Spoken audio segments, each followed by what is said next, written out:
얼마 전 남편은 한 아이를 데리고 집으로 들어왔습니다. 그리고 그 아이를 자신의 아들이라고 소개했어요. 처음 들었을 땐 장난인 줄 알았습니다. 전 아들을 낳은 적이 없으니까요.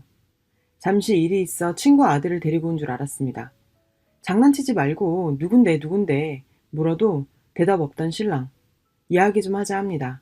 들어보니 결혼 전 만났던 여자가 있었답니다. 물론 있었겠죠. 저 역시 있었으니까요. 그 여자가 임신을 했고 본인 몰래 그 아이를 낳아서 기르고 있었답니다. 그리고 아이를 더 이상 기를 수 없는 상황이 돼서 신랑에게 연락해서 데려다 줬답니다. 임신한 걸 몰랐다니 말이 돼? 몰래 낳아서 길렀다는 게 말이 돼?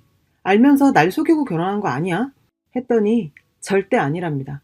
사귈 때 지나가는 말로 그 여자가 혹시 우리 아이가 생기면 어쩔 거냐고 물어본 적이 있었답니다. 신랑은 속이 없는 소리를 못합니다. 포장해서 말할 줄도 모르고요. 그게 단점이자 장점이에요. 그래서 신랑이 아이가 생기면 책임은 져야겠지만 그 아이가 마냥 예쁠 것 같지는 않다 했답니다. 아이는 결혼 후에 자리 잡고 생겼으면 좋겠다고 이야기했던 걸로 기억한다고 해요. 그리고 얼마 후에 기억도 나지 않는 사사로운 일로 다퉜고 그게 이별로 이어졌다고 했습니다. 그 뒤론 소식조차 듣지 못했다고 해요. 진짜 기가 막히고 어이가 없어서 아무 말도 할 수 없었습니다. 그때 기분을 글로 쓰려니 표현할 방법이 없네요. 그리고 여러 날이 지났습니다. 그 여러 날 동안 글로 다 적지 못할 만큼 많은 일들이 있었어요. 일하는 남편에게 찾아가 억지로 법원까지 끌고 가고 그 앞에서 소리도 지르고 심경변화도 있었지만 하소연 글이 아니기에 다 적진 않겠습니다. 아무리 생각해도 전 키울 자신이 없었어요. 그 아이에게 좋은 엄마는커녕 그냥 엄마가 될 자신이 없었습니다. 그 아이 때문에 나쁘게 변해갈 내 자신을 지켜볼 자신도 없었어요. 남편도 내가 원하지 않는다면 아이를 기관에라도 맡기겠다고 했습니다. 아이가 보육원이나 고아원으로 들어가는 건 싫지만 우리 가정이 깨지는 건 더 싫다고요.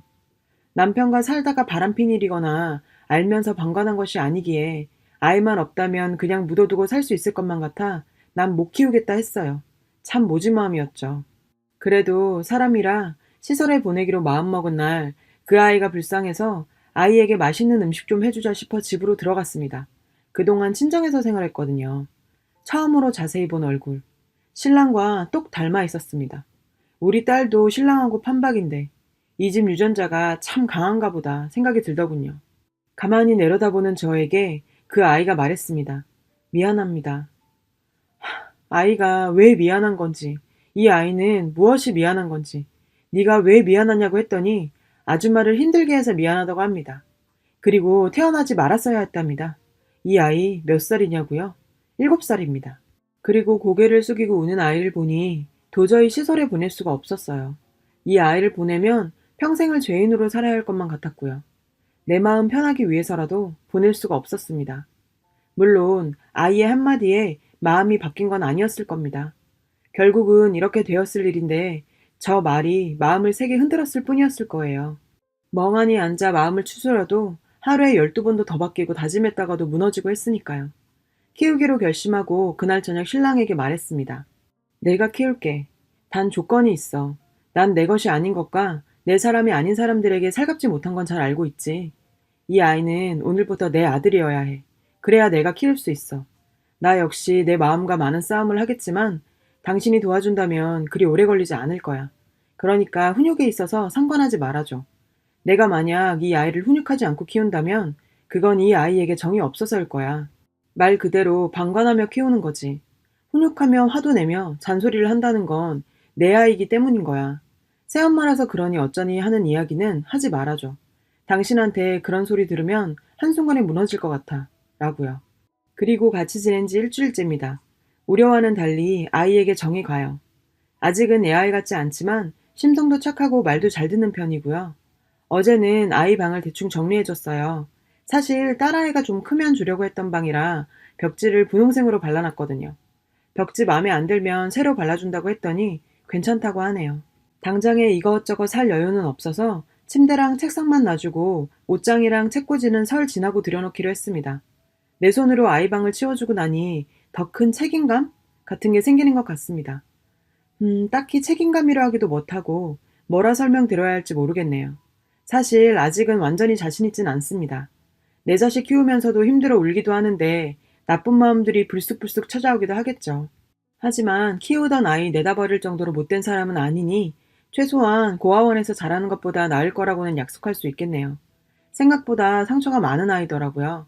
하루는 보다 보니 아이가 안쓰러워 태어나지 말았어야 한다는 그런 말을 왜 했냐고 물어보니 친모가 술 먹으면 자주 했던 말이라고 하네요. 술만 마시면 너 때문에 내가 이렇게 됐다는 식의 말을 했던 모양입니다. 그래도 자기 엄마라고 평소엔 잘해줬다고 감싸주더라고요.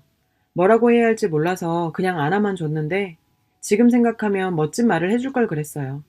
지금은 말들이 떠오르는데 당시엔 아무 생각도 안 나더라고요. 딸과 함께 있으면 저에게 물어보기도 합니다. 딸이랑 놀아도 되냐고요. 오빠가 동생이랑 놀아주는 건 좋은 일이니 앞으로는 그런 건 안 물어봐도 된다고 했어요.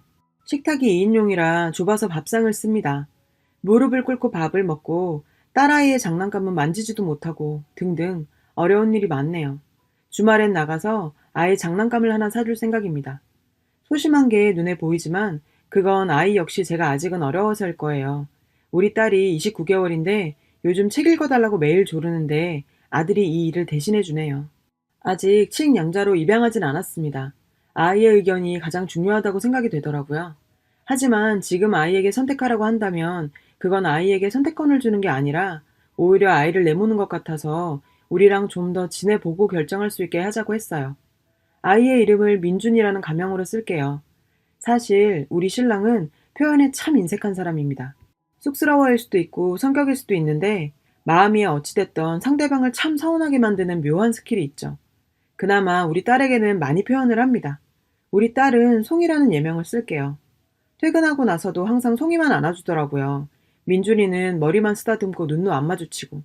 왜 그런지는 그 사람 속마음을 모르니 잘 모르겠지만 제 생각엔 아마도 아직 어색하고 낯설고 제 눈치도 보이고 해서 그런 것 같았어요.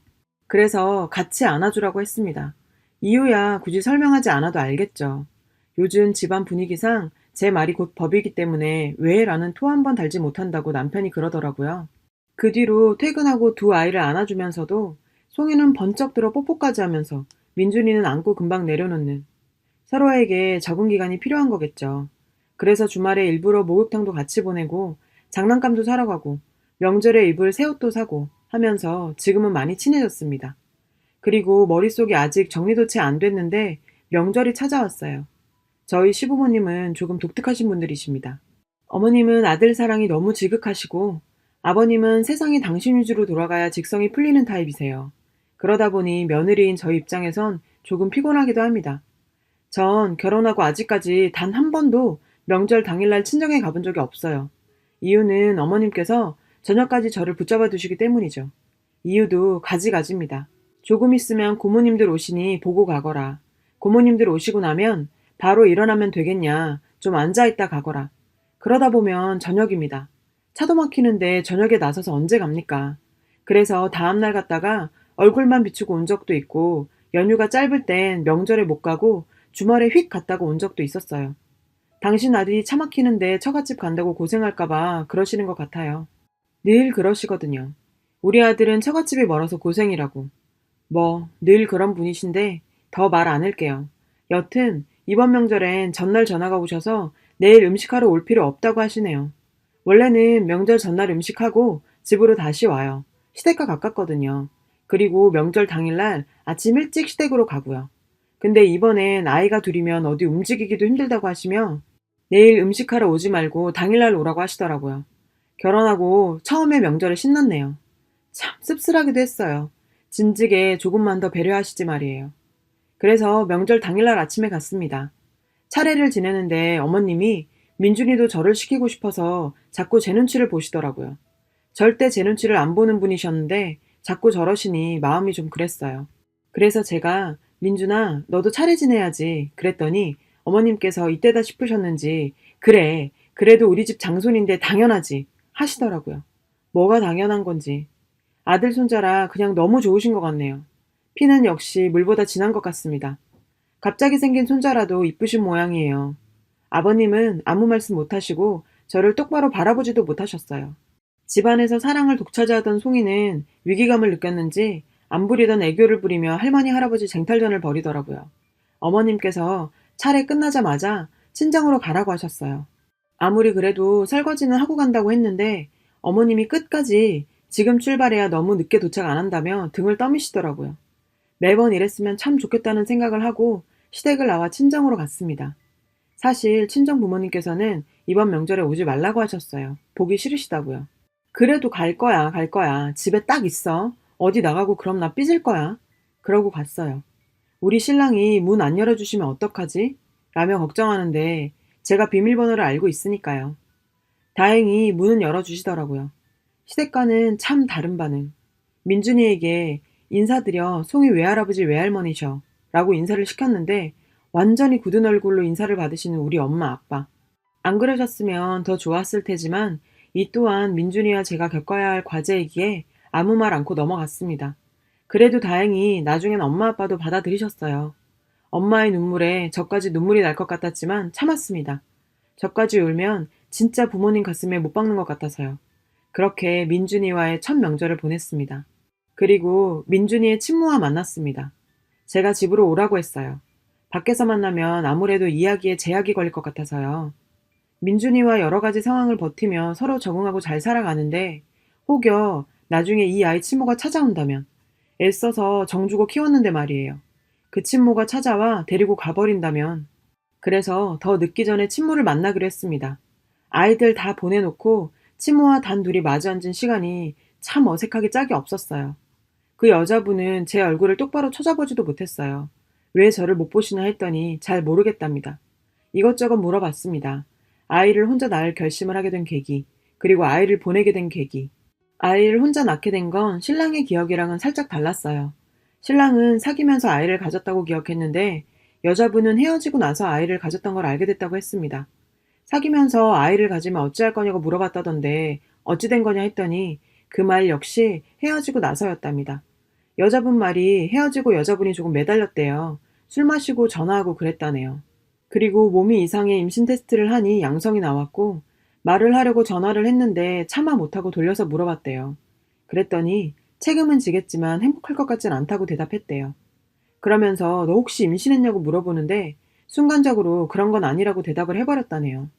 아이로 발목 잡는다는 기분이 싫어 지우려고 했는데 차마 지우지 못하고 돌아서고 하다가 낳게 되었다네요. 그리고 혼자 100일 정도를 키웠는데 너무 힘들었답니다. 그래서 아이와 죽으려고 결심을 했는데 그날따라 아이가 너무 방긋방긋 웃더래요.